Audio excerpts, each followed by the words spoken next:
Hey guys, Prowl 1701 here, and today we're going to continue our ranking series where I am ranking Doctor Who from worst to best, covering all of the television episodes and some of the expanded material like Big Finish, some short stories, and even some fan projects.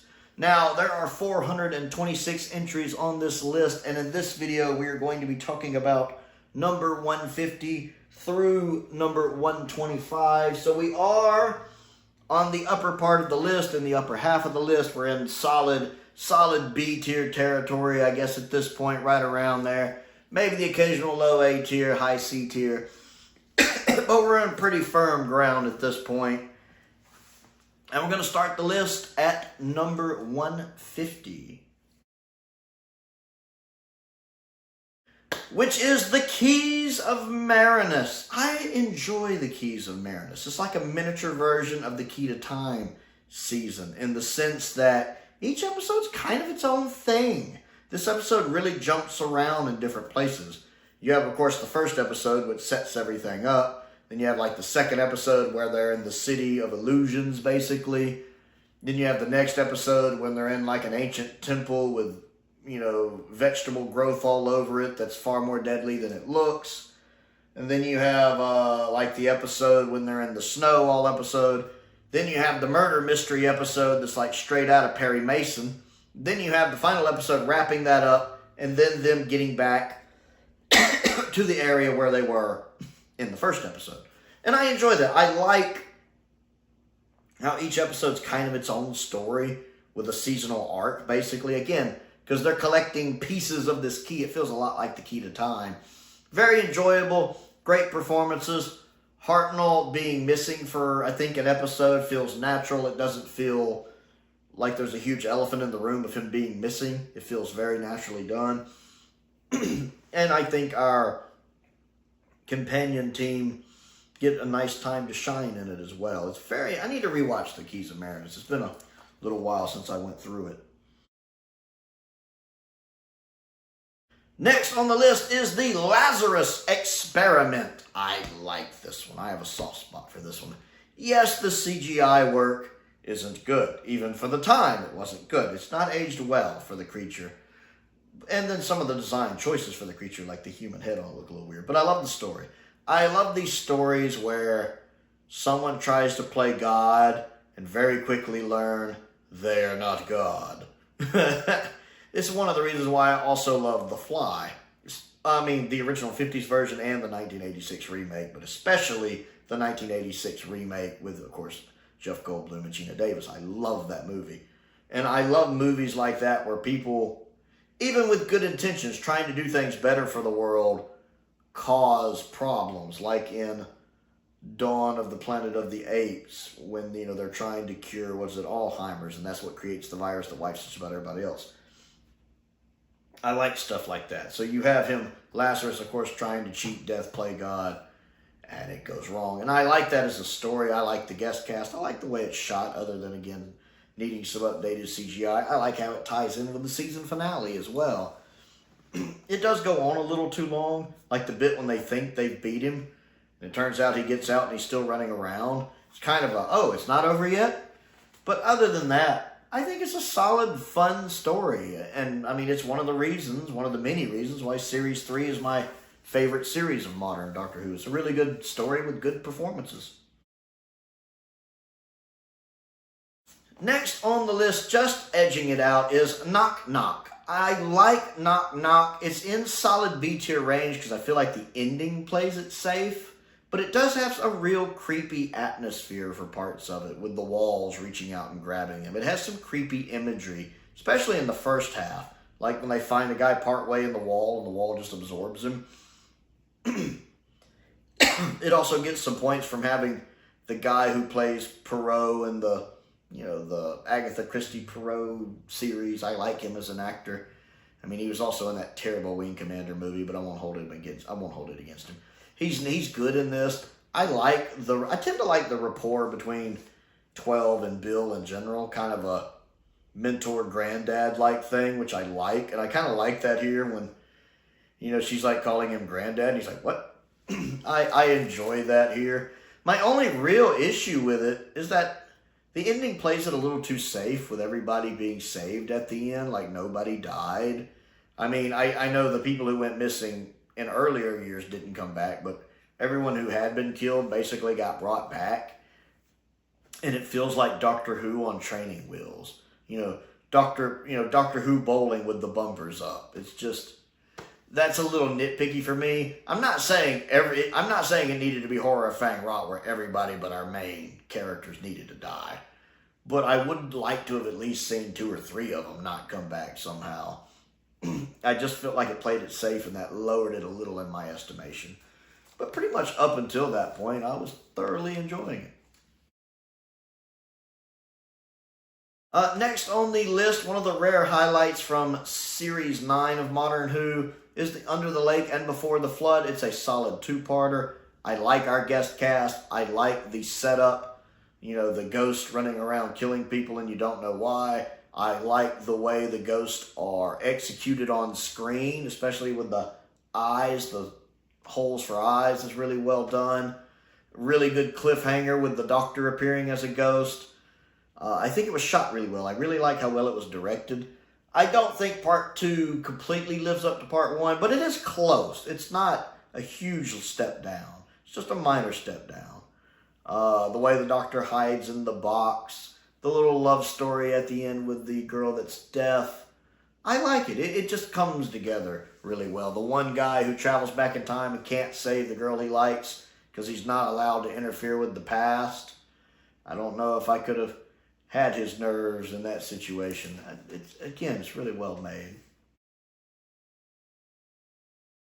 Next on the list is the Sword of Orion, which is a fantastic 8th Doctor audio, which involves the Cyberman, and it's probably one of the best Cyberman stories. It's dark, vicious, creepy, and it still remembers. It feels like a 60s Cyberman story, which is the best compliment I can give it. I like the fact that Cybermen can still mentally mind control people. Even the Cybermats can do it. Like one girl stumbles on it, she's like, what the? And then she screams, and, it hypnotizes her and brainwashes her. And then what happens to her and a couple of the other guys who are hypnotized, when they're only unhypnotized right before they're about to get cyber converted, which they don't get out of. A lot of people die in this story. It does feel like old school, no training wheels, no bumper lanes up Doctor Who, people gonna die. And the Cybermen are truly scary and a threat in it. It's one of the top Cyberman stories, it really is. Next on the list is Jubilee, which of course, its reputation precedes it. It's an excellent 6th Doctor story. The first Big Finish audio I ever owned. I actually bought it when I was on a trip in Alabama.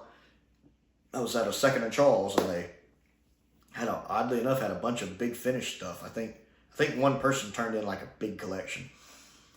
And they had Jubilee, and I always heard people rave about Jubilee, so I bought Jubilee. And I really enjoyed it. How time is split into like 2 alternate versions.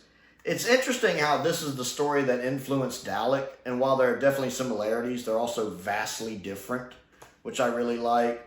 The Doctor meeting the other version of the Doctor that has no legs.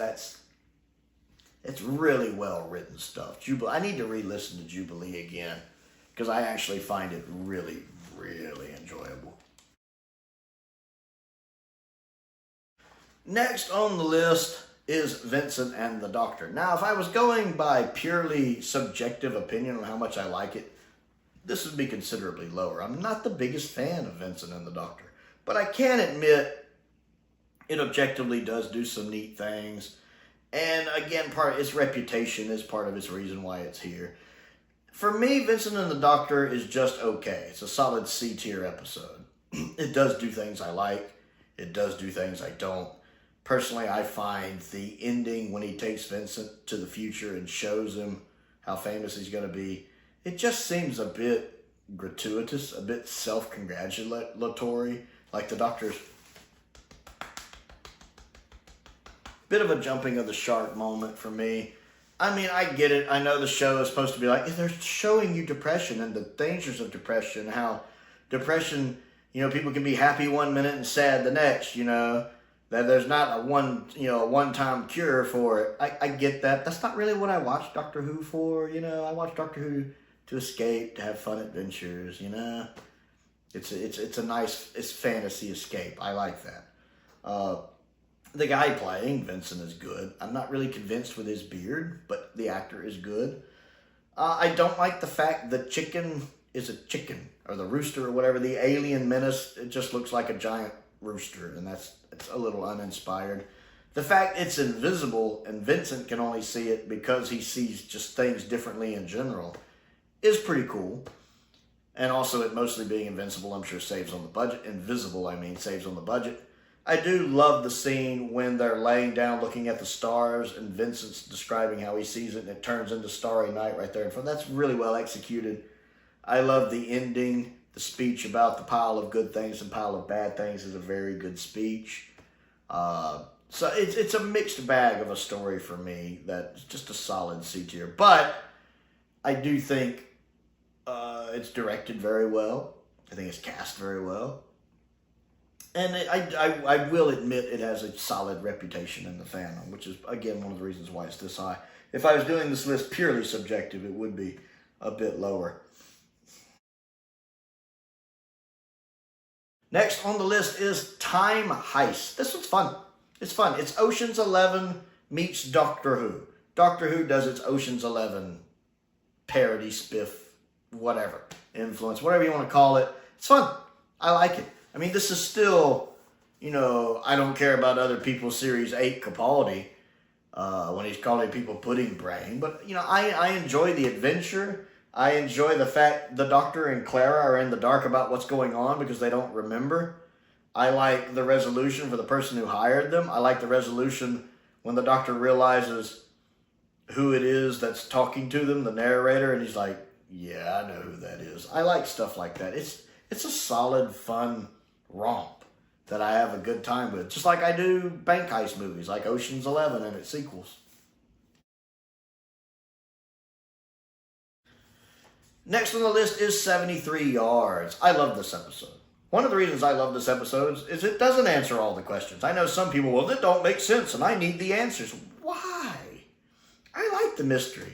I like the still not knowing quite why this woman showed up. Still not knowing exactly what it is she says. I like the mystery of it. That's what makes it infinitely rewatchable.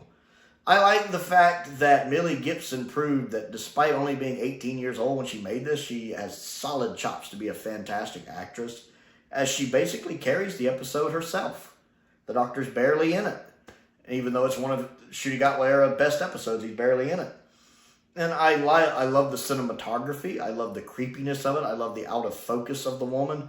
I love when she's in the bar and they're making those things, but you can't disturb mysterious things. It's kind of odd that they're just pulling her leg. Maybe they should have leaned more into that. But the camera work there is really good. I feel really bad that Ruby's mom has to turn on her yet again.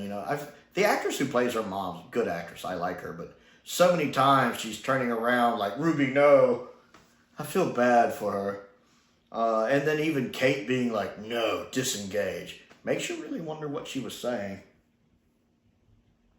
And the fact she never tried getting on a plane or a boat, but somehow Ruby instinctively knowing she can't do that, how it tied in with the evil prime minister and stuff. I enjoy it. It's a fun, again, well-shot episode, well-directed.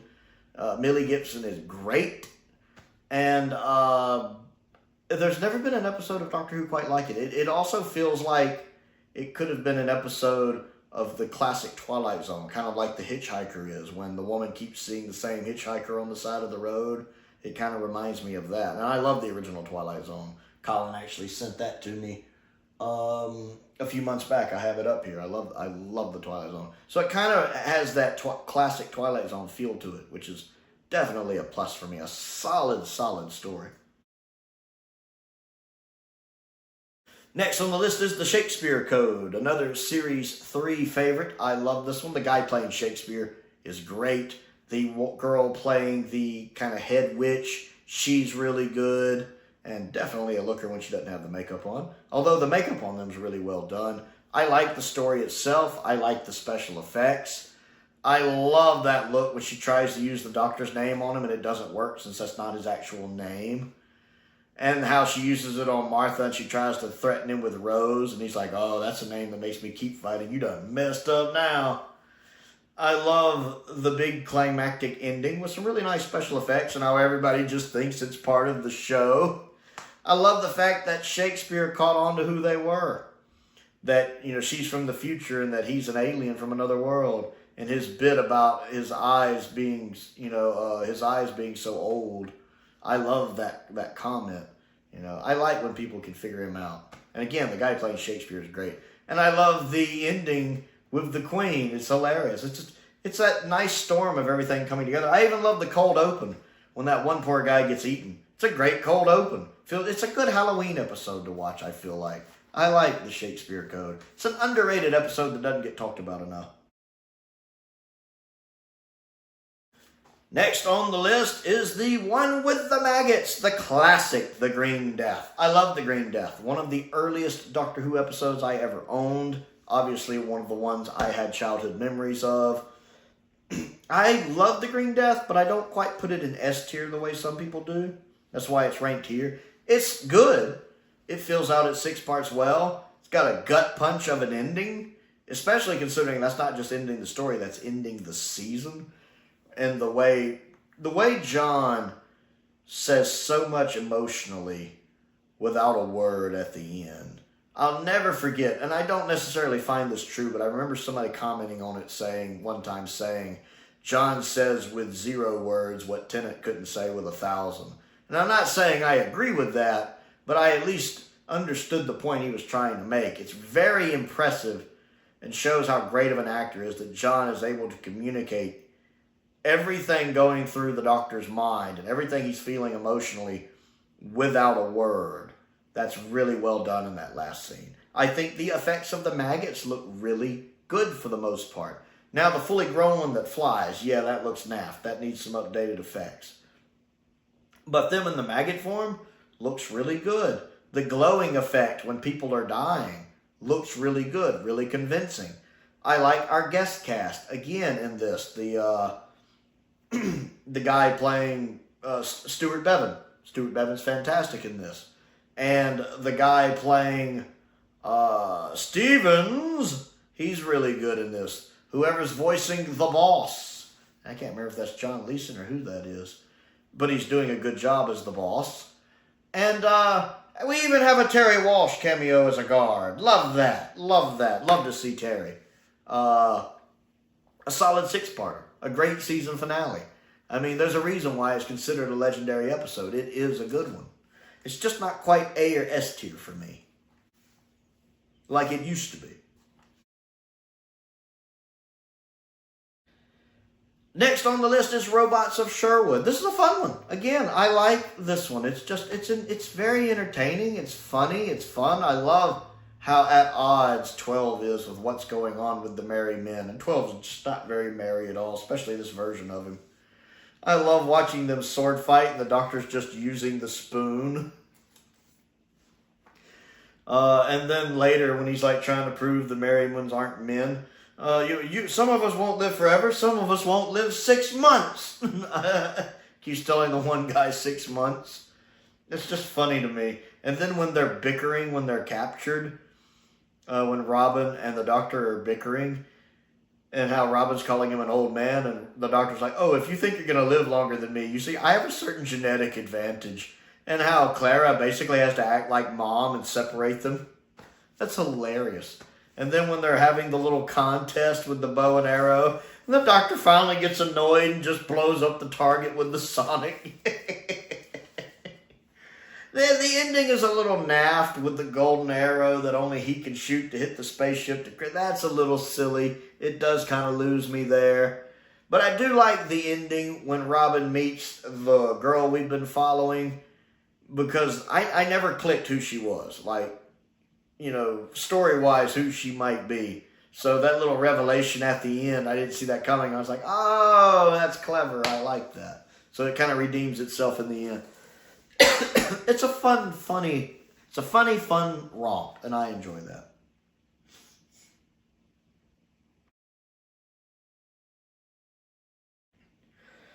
Next on the list, again, this is another one of those, sometimes I debate whether or not I have it a little too high, is The Abominable Snowmen.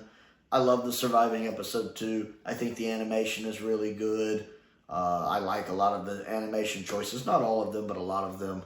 I think the story is solid. It's a great introduction to the Great Intelligence. I like that the actor doing the Great Intelligence does the voices differently. One voice for the priest, one voice for the intelligence. So you can kind of tell who's talking. Well, you can really tell who's talking. Of course, Jack is doing a great job as the professor in this, the younger version of Professor Trevor's or whatever his name is. He's doing a good job playing him. I don't like the fact that the animation at the end, when it actually sees a real Yeti, it looks incredibly different. I think I would have liked it better if the real Yeti looked like the fake Yeti. And I don't know if it did in the original production. It probably did, but I kind of wish the animation would have just... Because I think the Yeti in that story just look adorable. I think it should have just had the Yeti they see at the end look like the other Yeti instead of it being a completely different looking thing. I don't know why, it's just a nitpick I have. But it's a solid story with a really good ending, and the animation realizes the climactic part of the ending really well. It takes some nice liberties. It's a fun adventure. Next on the list is Underworld, a very underrated story. How can Prowl have Underworld this high? Because Underworld deserves to be this high. The only bad thing Underworld really has going for it is the CSO in the caves, which was new technology for the time. That's the only way they could do the story. I think people always lose sight of the fact that the actual model work that is primarily in the book-ending episodes is very good. Some of the best in classic Doctor Who. When you see the ship flying through space and stuff, and the steam coming off of it, the actual model work on the spaceships is very good for classic Doctor Who. And considering the inflation and budget problems season 15 had at the end, it's very impressive it came out looking that good. The actual story is fine. I don't think it's S tier, but it's obviously Jason and the Argonauts. I can't say that today. Obviously, you know, you guys know it. Jason and the Golden Fleece. You guys know. And it's the Doctor Who version of it. The performances are fine. The sets on the spaceship look good. Maybe not top tier, but they look good. I like the blast shield effect. The cliffhangers are fine. The story's a solid C tier story, B tier story. I enjoy it. I mean, it's another crazy computer, which has been done many times in Doctor Who and other sci-fi, like the original Star Trek. I think the voice of the computer is executed really well. And I like how the Doctor switches the samples for the bombs. I think that's neat. I like that. I think the costumes look good. I like the shield weapons a lot. And the laser blast effects look good. I don't think this story needs updated laser blast. And you know how Prowl is about his laser blast. If I'm telling you the original laser blast are good, then they're probably pretty good. I like them. I think they hold up pretty well. And again, I like the contraption where you can block and shoot. That's cool. Again, as I've said several times, I like the guest cast. Especially the one guy who keeps fighting. You think he died, but he makes it. And then the leader of the captain's ship is also really good. I like them. Really, the only thing holding it back is the fact it's not an S or A tier story. It is a C, B tier story.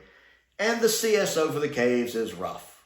And it is. It's rough. But I'm not going to sit here and just penalize the story fully because of that when I have the model work on the other end of the spectrum and the bookending episodes being phenomenally good for Classic Who. So I think that balances out. So I feel confident in my placement of it here. Next on the list is Eve of the Daleks, which oddly enough, I usually think Revolution of the Daleks is better than Eve of the Daleks. But for some reason in this ranking, Eve placed considerably higher, I believe. And I like Eve of the Daleks. I love Groundhog Day. I love the movie Groundhog Day, so I tend to like things that have that idea of a time loop in it. But I also love the fact that Eve of the Daleks does something different and goes a step further with it. And it creates a ticking clock because you have the loop closing itself. The TARDIS obviously is straining to create this loop to give the Doctor and everybody else a chance to survive. But the fact that the loop is getting shorter and shorter, I like the fact that they don't have an infinite number of times to do this, that there is a ticking clock. I enjoy that. It adds a sense of urgency and a sense of tension. This is a really well executed story, especially when you realize it has such a small cast, because you really just have our main companions, the Doctor, and then just 2 guest characters with the Daleks. And the 2 guest actors are both great. Both of them are playing their characters really well. I believe the actress playing the main female guest character, she is a comedian, I believe. And they are hilarious in their own ways in this story. The Daleks are cool. I like their little Gatling gun they have now. To be fair, the fact they managed to miss that many times in narrow hallways does require some willing suspension of disbelief, but it's fine. If I can let stormtroopers get away with it, I can let the Daleks get away with it. That's fine. I like the bit when he kills 2 of them just by ducking. I like the bit when they find his room and it's got all the women's stuff in it. And he's like, oh, I keep, keepsakes from all the women I've dated. And they're all like, oh, are they alive? And he's just like, what? Yes! Because we were all kind of thinking that. We were all kind of like, oh. So I like the fact the other characters are also like, it's really fun. I also like the moment between the Doctor and Dan when they talk about Yaz. I think John and Jodie played that scene really well. And I like the ending. I like the resolution of it. I think it resolves really well. I think it's a very solid Dalek story, in my opinion. Next on the list is Warrior's Gate. I love the visuals of this story. I love the visual execution of this story. Pretty much any time I talk about Warrior's Gate, I point out that one of the things that fascinates me about it is the way it's executed on screen is going to vary depending on what decade it comes out, or it would have come out. For instance, if it was made in the 60s, it would look a certain way. In the 70s, a certain way. The 80s, the way it does. The 90s, the 2000s. If this was made in the 60s, it would look very different than it does being a product of the 80s. If it was made in 2025 or 2026, it would look very different than being made in 1980. And that fascinates me about the story, that it very much is a product of its time in the style used to execute it. And I like that. It looks really neat. I like a lot of the tricks, like people disappearing into the mirror, the all-white background, which kind of reminds me of the Mind Robber. The transition of when the Doctor's in the dining table, and it goes from like brand new to all cobwebs. And the CSO when they're in the other dimension and it looks all, different. I like all of that. The actual story is also enjoyable. I like the thralls, or whatever they're called. I like them. I like how they're done up. I like the execution of them. I like Tom Baker's performance. I like Lalla Ward's performance. It's a great send-off for Romana and K9. And I love that scene when they're trying to tell Tom Baker at the dinner table, about how they are, and he's just like, yes, and he knocks the cup over. I love that. Now, the guys who run the spaceship, the crew of the spaceship, including the captain, are a bit two-dimensional. They're not fleshed out very well. And the guy playing the captain perhaps hams it up a little too much. I'm finally getting things done. I feel like the novelization does him a little better. But it's still a nice story, and I really like the visuals, and that's why it ranks here. And of course, I love the performance from our main cast. Next on the list is the Crimson Horror. Now, the Crimson Horror is a filler episode. Why is it this high? It's fun. It's a fun filler episode. I always enjoy rewatching this one. I like the flashback scene and the sepia, or however you pronounce it, look. I like the callback to the 5th Doctor era with the Braveheart Clara. I like that. we have Diana Rigg and her daughter, in real life daughter, both playing in this. That's awesome. And it's funny. It's funny. It gives me that line, I'm the doctor, you're nuts, and I'm going to stop you. I love that. I'm the doctor, you're nuts, and I'm going to stop you. And the way Matt Smith delivers that line is comedy gold. Also, just the whole thing of it, Diana Rigg just looks like she's having so much fun with this. Like, at the very end, she's playing it a little ham, but it's that perfect level of ham, what I call the Harrison Chase level of ham. Perfect. Mr. Sweet. I love that. And of course, again, her daughter in real life, who's playing her daughter in the episode, does a very good job playing that character. I really enjoy the story itself. And then there's a couple other comedic pieces too, like when Jenny's kind of stripping down to fight, and the doctor's watching her, and as he's watching her, the Sonic's like, what?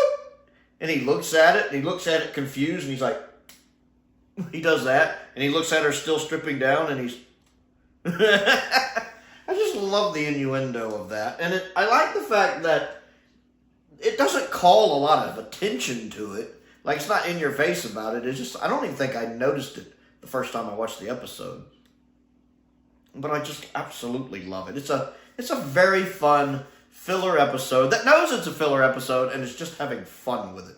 And if I'm having fun and I'm entertained, yeah, that's going to rank up there. It's a solid B-tier story for me. Next on the list, making its first appearance from this particular season, is the Android Invasion. The first appearance on this list of the legendary Season 13. Now, I do consider the Android Invasion the weakest link of Season 13. That being said, it's still really good. We're knocking on A tier here. If it's not an A tier, it's getting up there. It's a really good story. I love the location work. Yes, I know the seasonal box set uses the AI upscaling, which can be off-putting to some, but I'm judging it more on how it was made and the story. I think you have good performances. It's always nice to see the one guy who later plays the Castellan back, the one with the eye patch. I like him. His character is not the most thought through. The whole bit with the eye patch is a huge plot hole. Like, I don't even know why that's there. I mean, do they think he's never going to take it off and look? Does he shower with it on? It doesn't make sense when you think about it. Also, huge elephant in the room not having the Brigadier in this story. And yes, I get that Nicholas Courtney wasn't available, but that doesn't ease the fact to me that he's not there and he should be there. And it just feels like a big hole in the story with him not being there.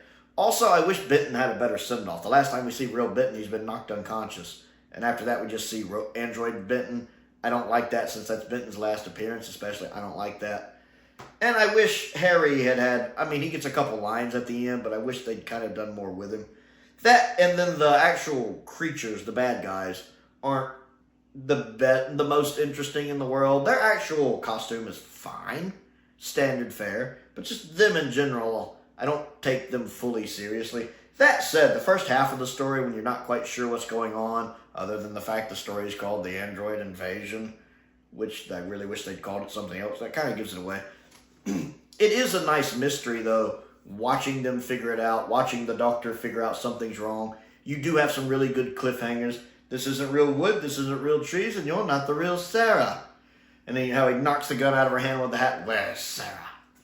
And that cliffhanger when she falls down and the face falls off. There are some good cliffhangers. The beginning when they see the soldier fall down and they're, the way this episode is shot is really well done. It's a solid, good story. It's arguably the weakest link of what is arguably the greatest season in all of Doctor Who.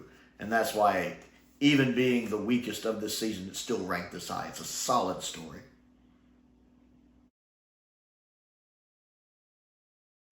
Next on the list, and it's really hard for me to put these in order, is Nikola Tesla's Night of Terror. I love this episode. I do. A lot of this I do think boils down to just the guy who plays Tesla is so good. He just nails it. He's like George C. Scott playing Patton. He nails that so well that I think when most people think of Patton, they don't think of Patton. They think of George C. Scott playing Patton.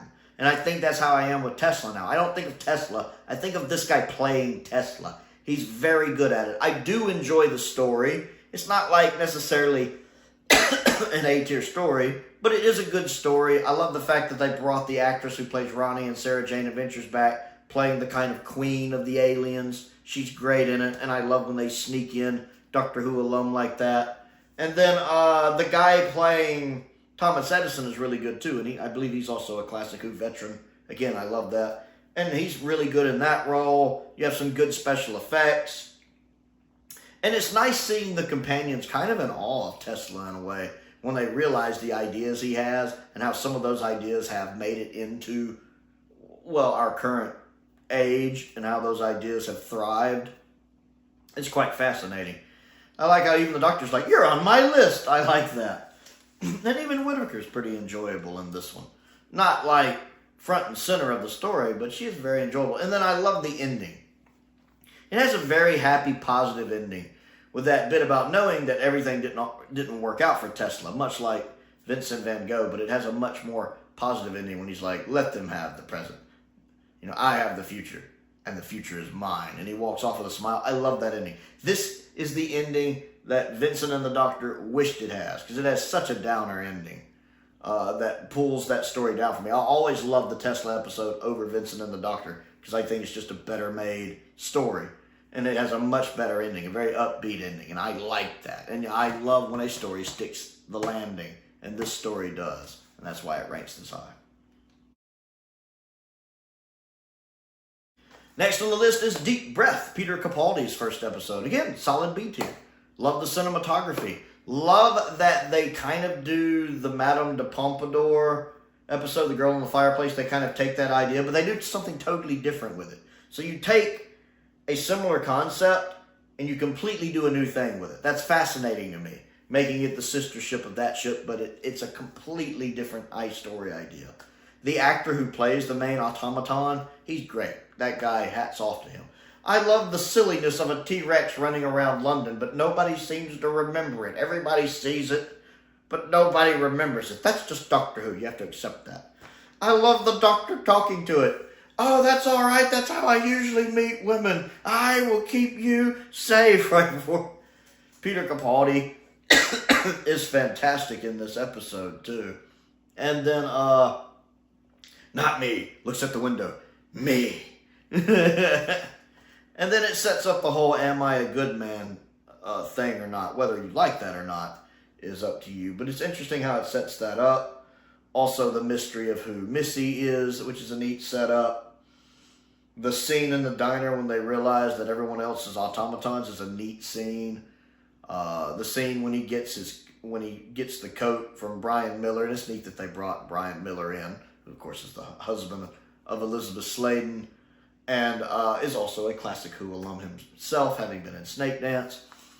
And then, of course, I do love that ending with that cameo from Matt. And it's kind of it's kind of interesting that Doctor Who had never done that before, sneaking in a final moment with a previous Doctor like that. That was a really neat idea. It doesn't quite work with Clara, mainly because she's the one companion that has seen all of the other Doctors, so you figure she would be able to adjust to the Doctor being a different person, different face, different personality, because she has the memories of, like, all of them. She's seen them all.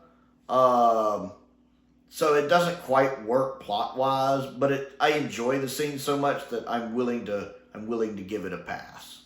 So it's a solid, fun first episode for a Doctor.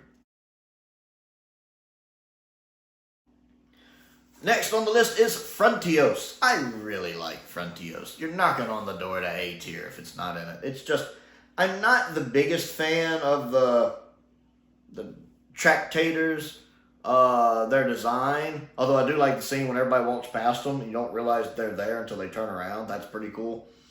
But their abilities and what they do, and just the inherent fear Turlough has of them is quite fascinating. I like the guest cast of this one a lot. I love the set design of this one a lot. And there's some shots toward the beginning of the ship down that really, really nice. The hat rack being left is kind of funny. The TARDIS reforming. I mean, we don't actually see that shot, although it's in the, looks like it's in the new special edition that's coming out. I'm really looking forward to seeing the updated effects on this. But I love, this is one of my favorite performances of Peter Davison in the role. Because in season 21, he really seems to have picked a direction with this Doctor, and you really see it in this episode. He seems very firm, very in command. He's actually being a Doctor. I love his performance. This could be my second favorite performance of him in the role outside of Cage, because he's really good in this story. And again, I like the guest cast a lot, in addition, of course, to our main cast. I just feel like everything really comes together in Frontios. Next on the list is Planet of Giants. I've always really liked Planet of Giants. It's fun. It's a solid 3-parter. I know it was originally a 4-parter, and maybe they were right to edit episodes 3 and 4 into just a solid episode 3 for the pacing. This one, like, again, being a 60s story, comes across like a teleplay.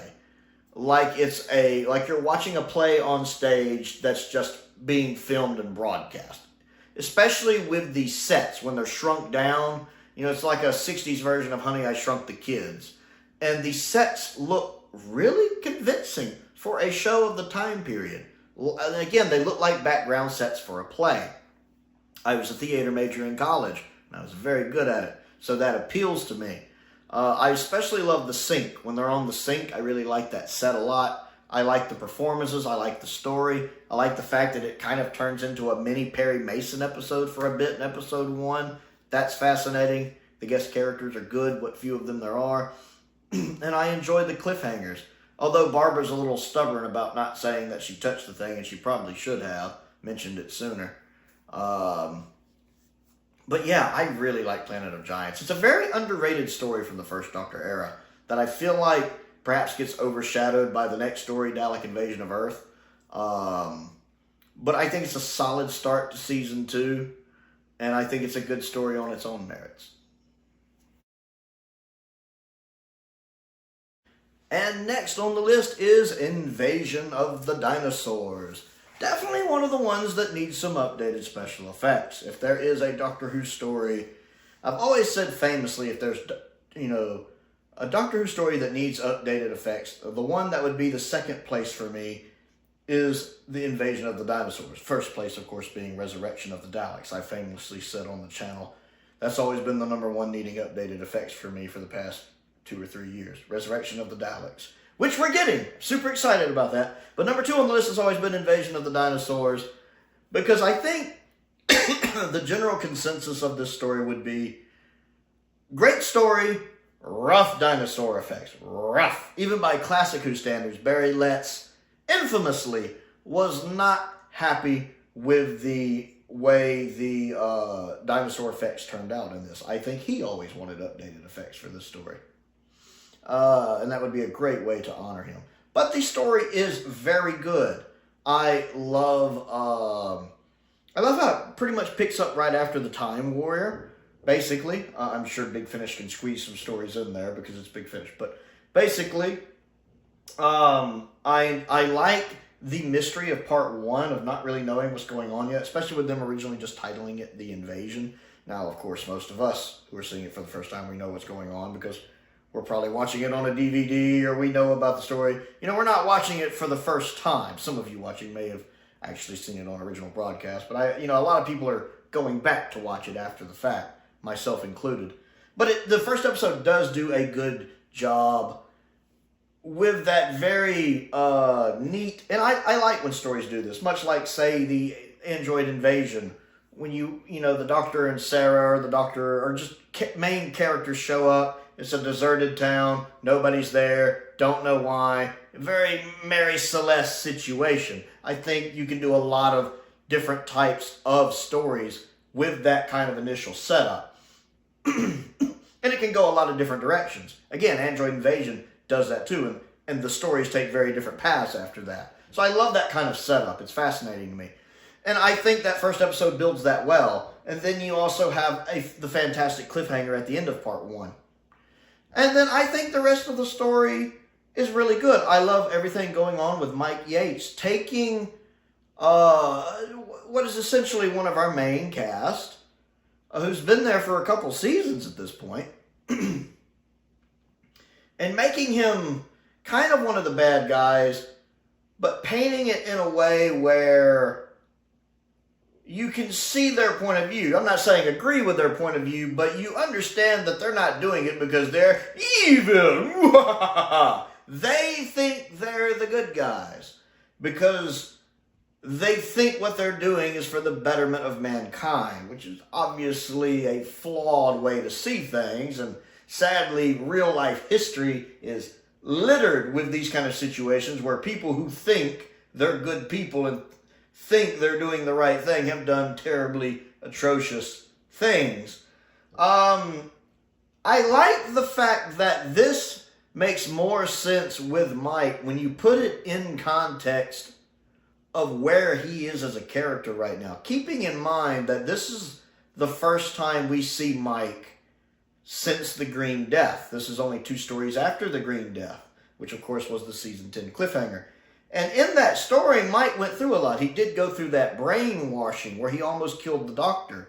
And I'm sure he had to go through counseling. It even mentions in Invasion of the Dinosaurs he took some mandatory time off to recover, get better. And I really think when you put into context that he was in a vulnerable state, that he had went through that kind of brainwashing so strong and severe that a computer could basically hypnotize you and make you its servant, and almost made him kill the Doctor. It's sheer willpower. He was able to fight it to the extent he could in the Green Death. And so the mental toll that the events of that story took on him, I do think do play into what happens with the events in Invasion of the Dinosaurs. That might have made him susceptible to the kind of ideology that he kind of fell into in this story.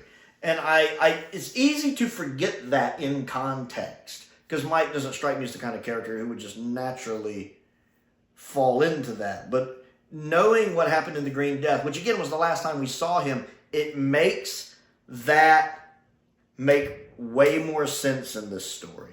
And I think the fact that even though he's doing it, he still has reservations about it. He still goes out of his way not to hurt the people he cares about, like the Doctor. Like when he literally sabotages, fixes the gun to save the Doctor. The fact that he still cares so much about these people and the struggle that he's going through with it is really well executed. And I am happy that Mike gets his redemption later in Planet of the Spiders. I think Richard Franklin did a really good job with his performance in several of these stories that I've mentioned. The bit on the spaceship is a bit naff. I'm going to be honest. I think that's more a viewing it from today's point of view, though. I think for 1963, it's a bit more passable. Just as an idea, a sci-fi story on a lower budget show, I think in 1963 I'd be more forgiving of this plot. I don't think it's necessarily a bad idea in and of itself for the time. I think looking at it by today's standards, the fact that all of these people fell for this is almost laughable. The only thing that really redeems this even being in the episode for me is the fact it has Carmen in it, and I like the actress in this, Carmen, who's also, of course, in The Celestial Toymaker. And she's also in another British show that I'm very fond of called LOLO. I love her in LOLO. And her singing! Singing. You put some cheese in your ears. So I do like seeing her, because I like her as an actress. But I find, and then the whole bit where they don't even think, I guess they don't see the cut because Sarah's hair covers it up. The fact when she feels the cut, she knows that much time hadn't passed. That part always, my willingness suspension of disbelief does struggle with that scene. But I do like the scenes when the dinosaurs manifest and just like the flying bat thing that shows up every now and then. I do love the camaraderie between the Doctor and Sarah. See, most people remember 4 and Sarah, who are, of course, amazing together, my favorite TARDIS team. But 3 and Sarah are really good too. Part of this just due to Sarah being written pretty strongly, I think, in season 11, but especially in these first 2 stories, in Time Warrior and Invasion of the Dinosaurs. She doesn't just feel like a companion, she feels like a journalist, a reporter, a very strong, independent woman written properly. And I like the way they interact in this story and the way that Sarah's written in this story. And of course, I always love how Elizabeth portrays her. She portrays this character so well. I enjoy the ending of it. I like the resolution. I like the fact that the Doctor isn't quite caught up in the events of the time thing when he's running in slow motion. I feel like because he's a Time Lord, because of his DNA, he's able to interact a little more. I like that idea in my head. And of course, this is another one of these stories that has Peter Miles in it. I talked before, even just in this ranking series, about how much I love Peter Miles in Doctor Who. I remember being so excited when I found out he was in Paradise of Death, the audio from the 90s. I was like, Peter Miles is in this? So, and he's fantastic in this, as he always is. I think it's a really solid story that just needs some updated effects.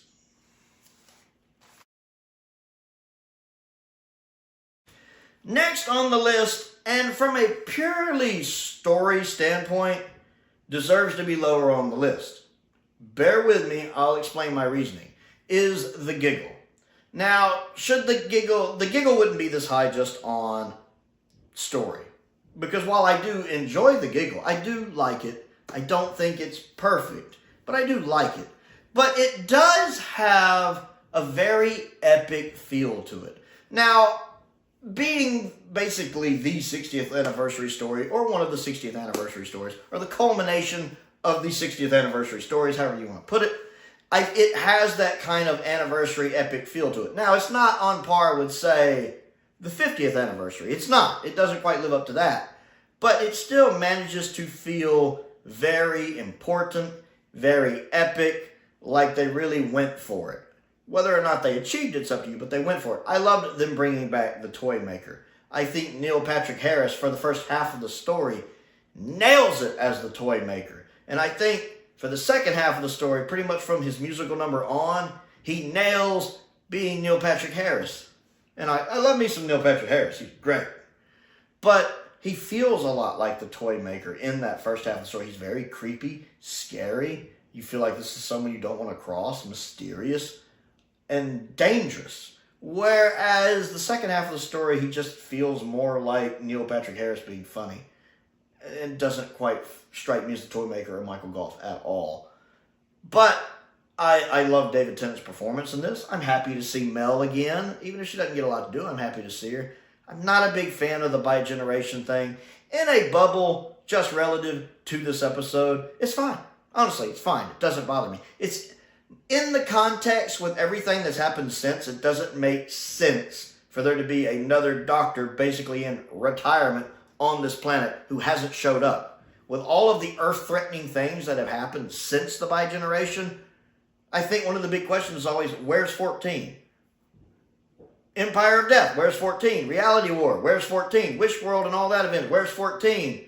The War Between the Land and the Sea, where's 14? Of course, to be honest, also, where's the Curator? He may be doing something else by this time. Where's 14?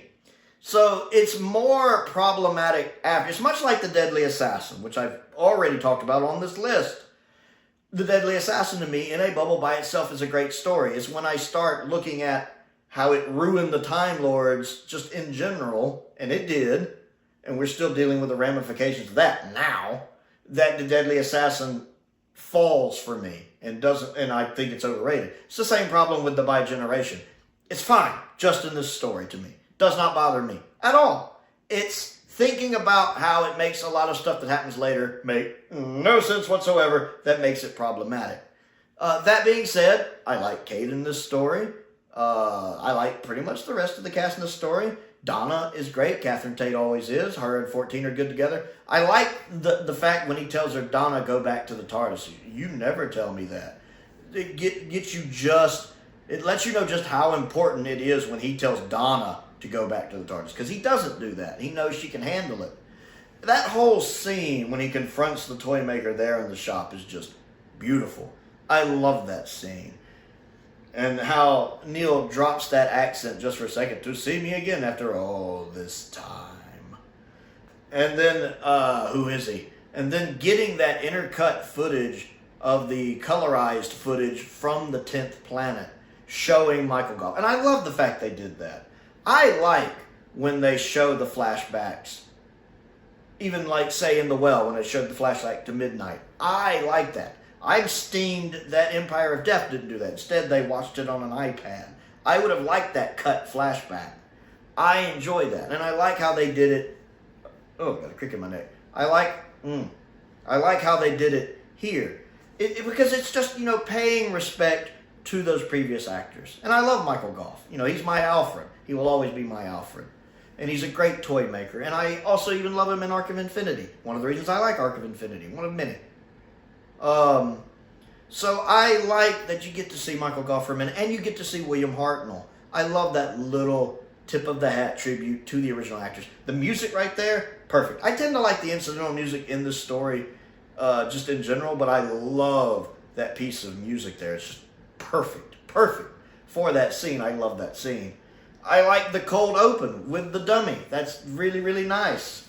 When the doctor... I like, with modern technology, seeing all the things the toy maker can do. One of the reasons I love the animation for the Celestial Toy Maker, which I do, is it didn't think it needed to be beholden to the original production, which obviously it's hard to pull off the imagination of that story on a 60s Doctor Who budget. And the animation said we're going to do our own thing with it. And the animation's great. The animation, the creative liberties they took with that really make that story excel. And makes the idea of the story, or I should say the execution of the story, live up to the idea of the story. And it's nice with modern technology and the modern budget this episode had to see some of the things the toy maker could do. So yeah, I find it felt like an event for me. It has its flaws, to be sure. But it felt like event Doctor Who for me. And that's why it ranks this high. And I do find it enjoyable to go back and rewatch. And next on the list is Battlefield, the return of the Brigadier. The last appearance of the Brigadier in classic Doctor Who proper, or in Doctor Who proper, I should say.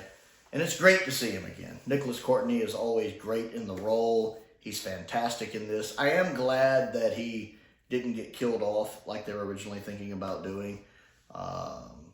Even if we only got him later in Sarah Jane Adventures. But I do like him in that story. Jean Marsh is back. She's great. I like her a lot. I love the actress playing Brigadier Bambara. She's fantastic. She's feisty. I like her. I would love to see her come back, and I know she's been in Big Finish and stuff. And the actor who plays the knight that she has that adorable little relationship with, he's good. I don't think much of the guy playing Mordred, Jean Marsh's son, in it. I don't really. He's a little over the top for me at times. Ha ha ha ha! Calm down. Have some dip. The incidental music is pretty rough in it for me, honestly. I don't really care for the incidental music. Also, I do think the actual swords, Excalibur with the jewel on them, look a little cheapish. They look a little cheapish. I feel like they could have done a little better with that. I also like the actress playing the girl that is friends with Ace in this. I don't remember her name. She's great. And of course, the Doctor and Ace are fantastic in this story. The makeup for the Destroyer looks really good. Like, for classic Who standards, amazing, but just really good overall. That looks better than some of the stuff in modern Who. Like, that stands up today. I would stack the Destroyer up with stuff they're doing now in Doctor Who.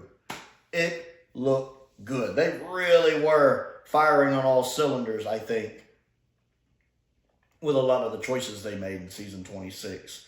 And then I enjoy the story itself. I think it's a solid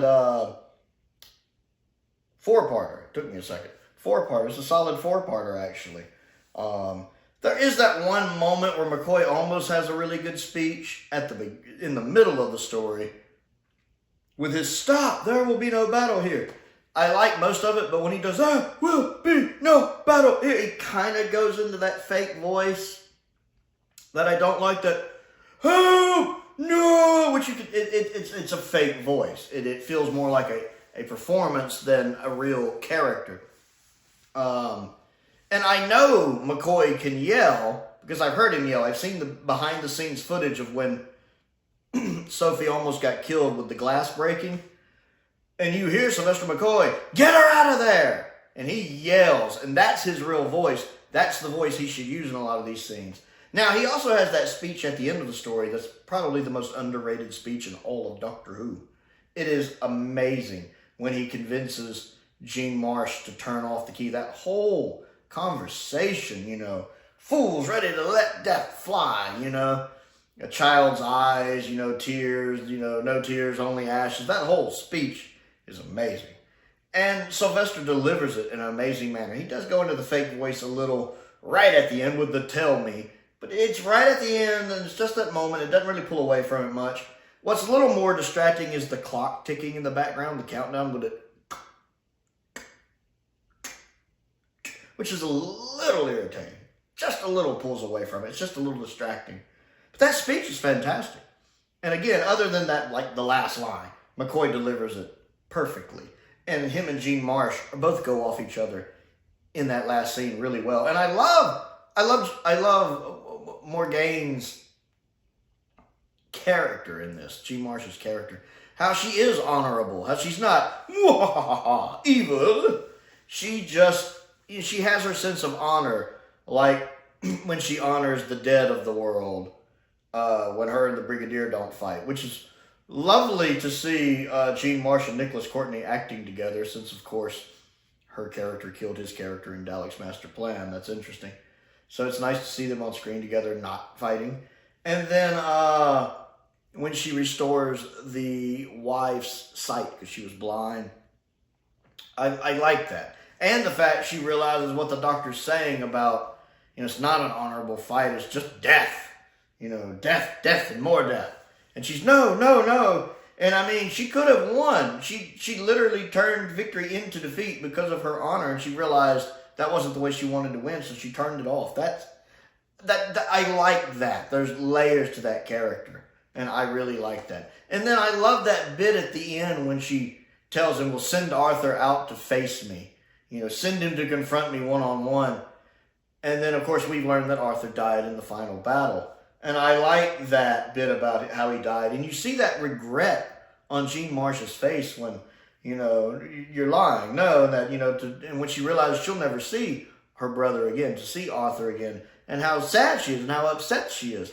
And I like that because it is possible to have people like that in your lives that you're angry at, or you almost have I hate to use the word hatred for, but at the same time, somehow they're important to you. They mean a lot, be it a family member or a significant other, or maybe a close friend that's not as, that you're not really friends with anymore. Still realizing you'll never see them again is upsetting. So I think she performed that scene really well, and I love how well that's written into the story. She's a very well-written character, unlike her son, which is, nothing there. There's nothing there. And of course, Jean Marsh's performance elevates that writing. And then I love the idea of the Doctor being Merlin. The idea that, I love the King Arthur legend. I absolutely love the King Arthur legend. It's probably one of the reasons why I love swords. I tend to love swords a lot. Excalibur is my second favorite sword of all time. Behind the Sword of Omens from Thundercats. Well, and I guess lightsabers in general. But I love Excalibur. I love King Arthur. I love the 1981 King Arthur Merlin and the 1981. Well, I just love the 1981 Excalibur movie. I love that movie so much. When Nigel Terry is my definitive King Arthur, who of course was in The Doctor's Daughter, and Nico Williamson is my definitive Merlin. They're just fantastic in those roles. So I have a strong, I'm also a huge fan of The Sword and the Stone, the Disney Sword and the Stone. I love that movie. My second favorite Disney movie after the Robin Hood movie, which I love, the animated Robin Hood movie.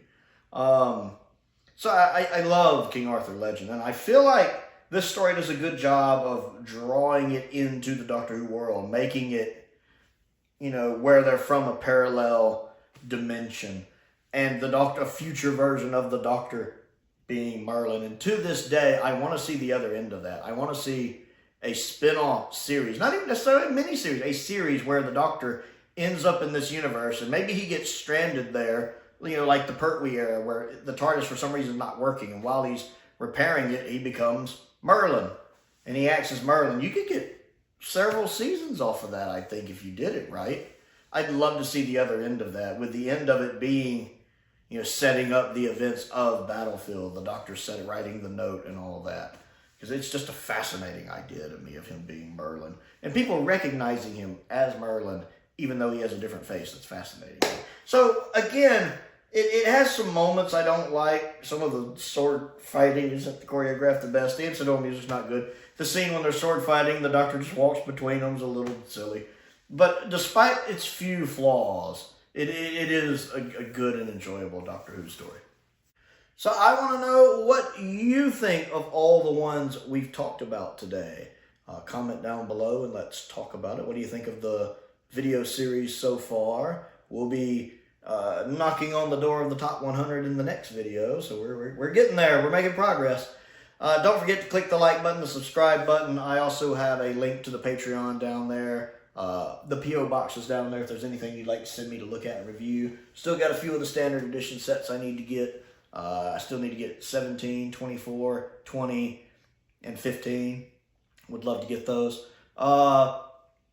Link to the Amazon wish list is down there. Link to the Amazon UK wish list is down there. And I want to give a shout out to some of my top tier patrons, Androzani Major, Finn Perkins, Colin Coney, and Unknown289.